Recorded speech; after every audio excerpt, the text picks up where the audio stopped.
So we're going to primarily focus on the 36 millimeter model because this is the one that is the most classic, the original proportions, if you will.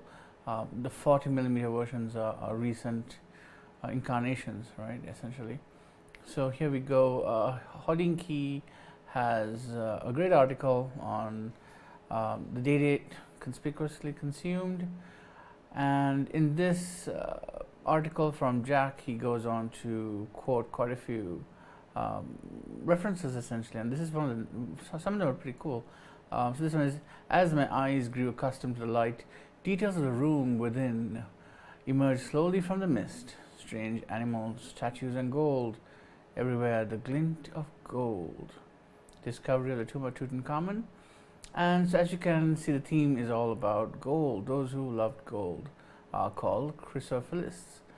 And he talks about his early impressions as a child, and his maternal uncle had a senior posting to the UN, and as you can imagine, working with the United Nations, you're rubbing shoulders with dignitaries, people who are essentially making changes on a global scale, right? Leaders of the world, essentially. And as you can imagine, as a young kid, he got to visit his, as he called, uncle diplomat, and he was struck by this hunk of gold, essentially, a gold Rolex DayDate on my uncle's wrist. I have no idea why, but I was absolutely thunderstruck. Thinking more or less now, that is a watch that says a man is a power in this world. And this is quite something. Yeah, it's something that it's really hard to explain. At the same time, it's a mesmerizing detail about the DayDate. It's literally a hunk of gold on your wrist, and it's quite unique. Like, for example, let me take a small point to jump in. Like, I wear my gold Patek Philippe annual calendar, right? But I don't get the same satisfaction or feeling of wearing it when I'm wearing my DayDate. It's a different sort of feeling, and I think it's to do with how you're conditioned by the world around you, maybe your personal experiences, and perception. Right? It really comes down to perception, your perception of that object on your wrist. And ultimately, everybody who wears a watch, or is a watch collector, or cares about what's on your wrist, has this notion of perception, how they perceive their watch. And with the Rolex DayDate, you can fall into, I would say, first of all, you fall into probably two camps. The one camp will be, oh, you've got a Rolex DayDate, it's a run-of-the-mill watch. Every Chinese gangster to rapper to drug dealer has one. It's I mean, that's probably the one worldview of Rolex. The other view is, oh, your watch is probably a fake. There's no chance that it's real. It's on your wrist, right? That's probably the second worldview of Rolex. But then there's a third camp who appreciate Rolex watches for what they are, and these are the folks who can spot a Rolex from a Tissot, and I mean, they're the sort of person who would know a Porsche from a Lamborghini, whereas if you ask one of my aunts, they'll be like, it's a car with four wheels. They couldn't tell you much beyond that. So it falls in that category as well. So in the world of those who care about watches as well, you will find maybe that there's a degree of watch snobbery going on as well, even in the Hodinkee groups and all these groups. So there'll be another camp who will be like, oh, it's just a Rolex, and they'll try to put it down. But what they forget is these are mass-produced watches, but they are still extremely well engineered. And let me just scroll down this article a bit just to let you see some of the other photos. and I will certainly make an effort to link to these references in the video description below. And this article is worth it's worth read. Okay, so this is another one. So I'm a huge lover of all the Bond films, and again, this is another point. I mean, when Goldfinger goes, "This is gold, Mr. Bond. All my life, I've been in love with its color, its brilliance, its divine heaviness." And he is given 50 Krugerrands, and when I say he, I mean James Bond is given 50 Krugerrands on a belt, which he, as I recall, if memory serves, he uses to attack Jaws, the big tall chap, Mr. Frankenstein. And again, it's this whole love of gold. And Jack is correct. Your classic DayDate is the DayDate in yellow gold itself, right? But the DayDate I personally got was the rose gold version, and also in the 36mm proportions, and mainly because the 36mm DayDate has a much larger selection of dials. This is because this model has been around for a longer time, and of course Rolex does continuously make progressive updates to the technology in the movement, which they don't really advertise all the time. It is not as up to date technologically compared to the movement in the 40mm DayDate, for sure. There are a lot of arguments to be made for that point, whereas it's still it's a different movement, but and it's not as technologically advanced, fine, but you get the plus side of better dial choices, essentially. And but that doesn't mean that the old movement is lacking in any way, because Rolex still provides a 10-year warranty, irrespective of which model you go for. And let me see. Oh yes. So then another aspect of the DayDate is its bracelet. So and the bracelet itself has this whole other aspect of the watch, because the watch is the DayDate, whereas the bracelet is the president bracelet. It's not. I mean, you don't call the DayDate the president's watch, right? It's the president bracelet. And that's simply because this pairing is unique. You only get this bracelet on this watch, and so the U.S. presidents started to wear this watch, and hence the moniker the president bracelet. And it is by far one of the most comfortable bracelets I've worn, and it would be a tough fight between this and the bracelet on the AP Royal Oak. But it wins a lot of points for the, let me show you here, look at that. This is the clasp, that's all there is to the clasp. So once it's closed over, do they have a shot of that here? Well, I'll have to show it to you in the video segment. Once it's closed over, you have no clue that there is a clasp as such underneath there. So it's a total bracelet from lug to lug, essentially, and that's again another unique factor. And the comfort point, I just can't I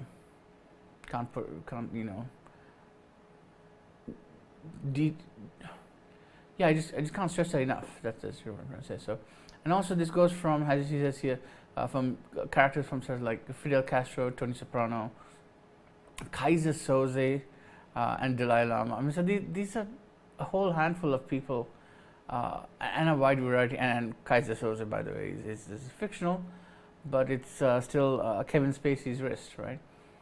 And Jennifer Aniston from Friends, if she carries any weight at all. But it's an eclectic bunch. And again, Tony Soprano is James Gandolfini. Sorry, it's not a real person, but still someone to aspire to.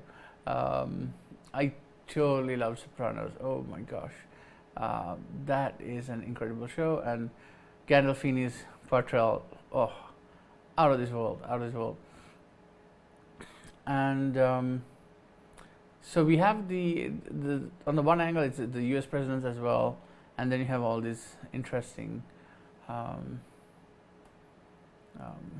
fictional characters, as well as an odd mix of real characters, real people to from Fidel Castro to Dalai Lama. You know, I mean, they still have a love of good watches, and let's go back on that, because with Rolex watches, you're getting something that is pretty durable.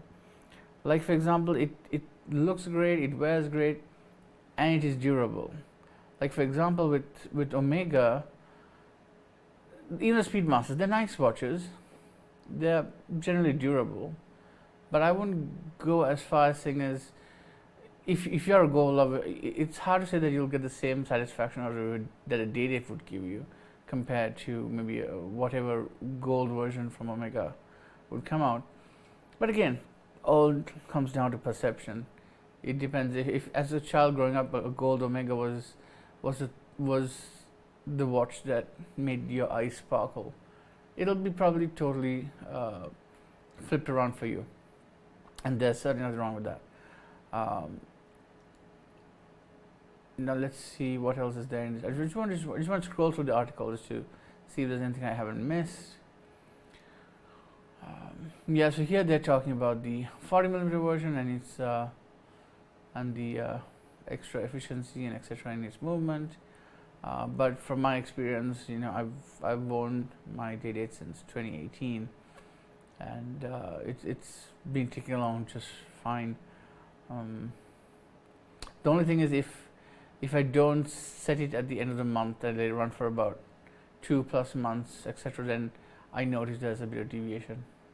And this is another interesting. I like this quote a lot. Now, as he was thinking, had he the gold or the gold him? And this is something I ask myself in terms of collecting watches, right? Do I own my watches, or do my watches own me? And that's a great question to ask when you're collecting, because it lets you place a more pragmatic line on the idea of collection versus obsession. And I really like that quote, by the way. Yeah. And this article is worth a read.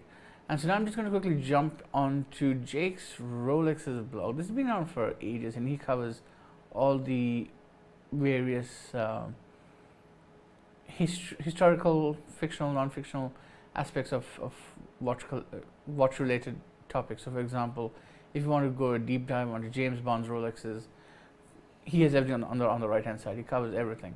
But this is the DayDate focus one. So if you go through this, he goes on to talk about its initial, how Rolex was involved with all the U.S. troops, with Eisenhower, and I think Eisenhower may have been the first president. Let me see. Let me just scroll through quickly. He talks about his family background, and yes, right, I'm correct. The first Rolex president was Dwight Eisenhower. So he had the Rolex on his wrist. So here we go. If I scroll down, the Rolex on his wrist, right there, and that got onto the cover of Times magazine, I believe. But his one has. It wasn't a prison bracelet, right? Yeah, it was a Jubilee as well. And let's see how he goes on about Wilsdorf. And I'm just breezing through right here. So, General Henry Guisan of the Swiss Army. Yes, he was. I think he was gifted one, and that makes sense because he's Swiss. Of course, Rolex has also gifted watches to other people, not necessarily Swiss. I think Churchill was gifted one as well. Rose gold, Jubilee Datejust. Yeah, he got a rose gold Datejust. Yeah. And let's see. This is Churchill's watch.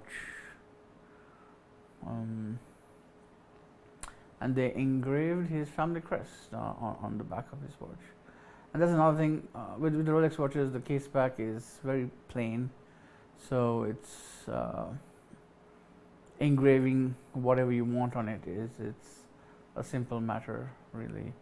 You just need to find a specialist engraver and someone who can carefully open the watch and make sure it's still watertight when they put it back on, and just make sure they don't steal or replace your movement with a knockoff, right? And here's a snap of Churchill in his later days. So let's see, I'm just breezing through the articles here. Here they talk about Lord Mountbatten from the royal family, and he was buried, I think, I can't remember. They talk about a submarine, at least here, having a submarine during one of his family trips. And then we finally come back to the whole list of the presidents themselves, and he goes on how Ike likes Rolex,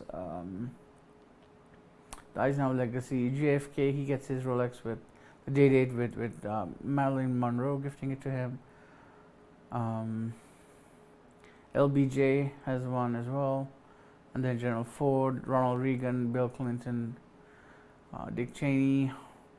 President Obama was very careful. He wanted to play the man of the people card, so he wore his Secret Service issued watch right throughout his term. But as soon as he finished his term, from what has been at least on the web, is he wore this Rolex Celine. He may have been gifted to him by his wife, or he may have bought himself, I can't recall, but it's there in the article at least.